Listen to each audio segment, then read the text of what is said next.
sejam bem-vindos. Hoje eu vou estar falando um pouco sobre física. Bem, eu vou falar mais propriamente dito sobre cargas elétricas.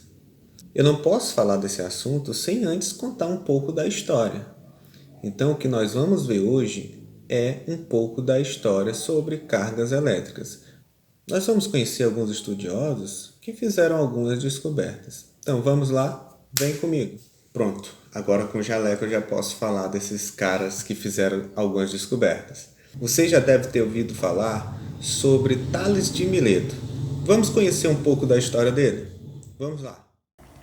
O filósofo e matemático Tales, que viveu em Mileto, de ambar atritado numa pele de gato adquiria propriedades de atrair corpos leves.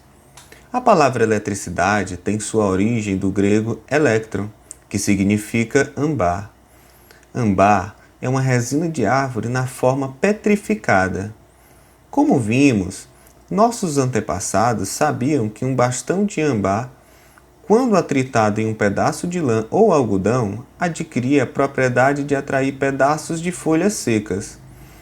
Um pedaço de borracha, um bastão de vidro ou plástico, quando atritados com lã ou pano, adquire efeito similar ao do ambar.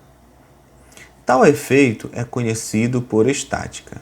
Então, o que foi que vocês acharam de Tales de Mileto? Interessante, né? O nome eletricidade vem da palavra ambar, né? Vem do grego elektro, que significa ambar. Vamos conhecer outra pessoa também que utilizava muito as suas descobertas em teatros, em ambientes escuros. Mas não tem graça eu ficar falando aqui sem antes a gente conhecer esse cidadão chamado Otto von Guericke. Vamos lá conhecer um pouco dele? Vem comigo. Otto von Guericke projetou e construiu a primeira máquina eletrostática, constituída essencialmente de um globo de enxofre que poderia ser girado e friccionado com a mão, de onde saltavam centelhas, o que levou a teorizar a natureza elétrica dos meteoros luminosos, em especial dos relâmpagos. Essa máquina era muito utilizada nos teatros. Bom, e aí, o que foi que vocês acharam desse cidadão? Ele também fez uma descoberta bem interessante, ele conseguiu criar a máquina, não é isso? Agora, nós vamos falar de alguém bem conhecido, Benjamin Franklin. Tenho certeza que você já ouviu a história da pipa. Vamos conhecer um pouco mais sobre ele. Benjamin Franklin, cientista, escritor e também diplomata, Benjamin Franklin usou um fio de metal para empinar uma pipa de papel. Este fio estava preso a uma chave, também de metal, manipulada por um fio de seda. Franklin soltou o brinquedo junto com o filho e observou que a carga elétrica dos raios descia pelo dispositivo.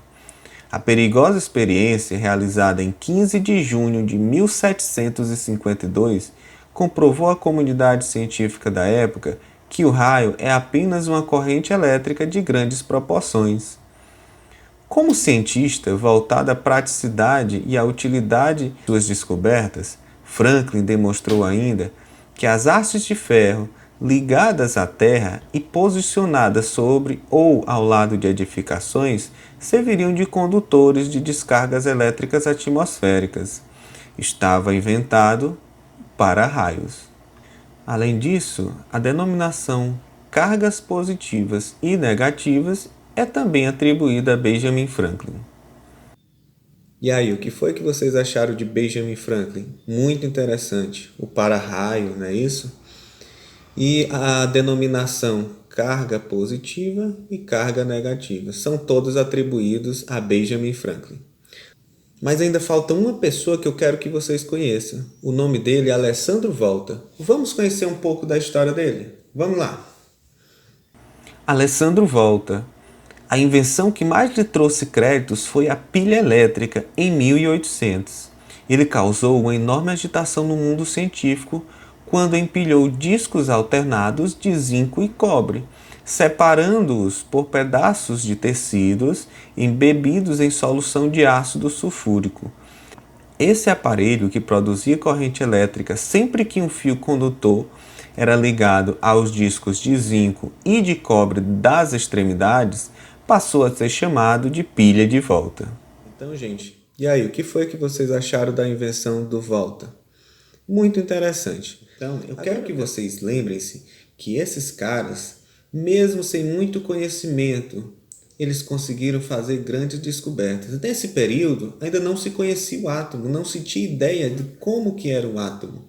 Então, pessoal, um abraço para vocês e até a próxima.